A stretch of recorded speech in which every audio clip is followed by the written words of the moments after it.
Well, it's week one of Whether or Not It's True. I'm meteorologist Kyle Myers. And I'm forecaster Clay Osterley. This series will finally give us an opportunity to answer all the questions that you might have about the weather. Well, those questions might be, should I open my windows during a tornado? Or possibly, can fog really be so thick that you can cut it with a knife? But this week's question is about thunderstorms. Now, Kyle, I've heard that thunderstorms produce enough energy to equal that of a nuclear bomb. Well, good question. Let's get the facts for the folks at home. Well, to answer this question, we first need to look at what energy actually is. Energy comes in different forms. Heat, like a log burning in your fireplace. Light, like the light given off by the sun. Motion energy, like rolling down a hill. Electrical, like lightning. Chemical, like the fermentation of wine.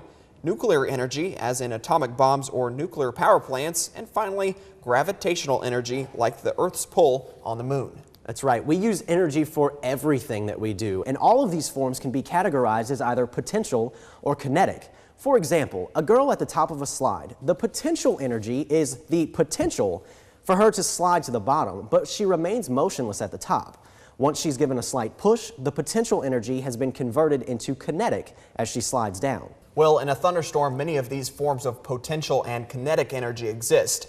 Lightning, evaporation, thunder, rain, and hail all generate energy. So then, how much energy is really produced during a thunderstorm? Clay? Well, scientists measure energy in many different ways, but in this scenario, we're going to use a unit known as joules. And Kyle, it's probably not the type of joules you're thinking of.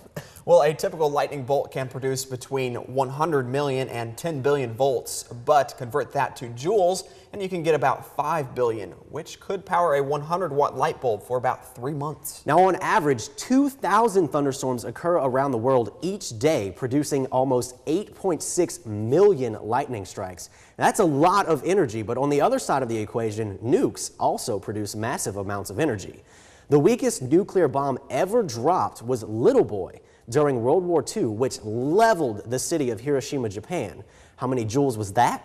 63 quadrillion. That means thousands of times greater than the energy released from one lightning strike. Now, so far we've only compared one lightning strike to a nuclear bomb, and by far the power of the bomb wins. But what happens when we factor in multiple lightning strikes and all of the other elements a storm produces, like wind and rainfall? After some math magic that would probably bore you to death, one severe thunderstorm can produce up to 360 quadrillion joules of energy. So to answer the question, does a thunderstorm really produce as much energy as a nuclear bomb? Well, the answer is yes. 360 quadrillion joules of energy is a substantial amount more than 63 quadrillion. Mother Nature wins this one by a long shot. Well, that's about all the time we have for this week. Remember, we need your questions about the weather. That includes myths or just something that you have always heard or wondered about the weather.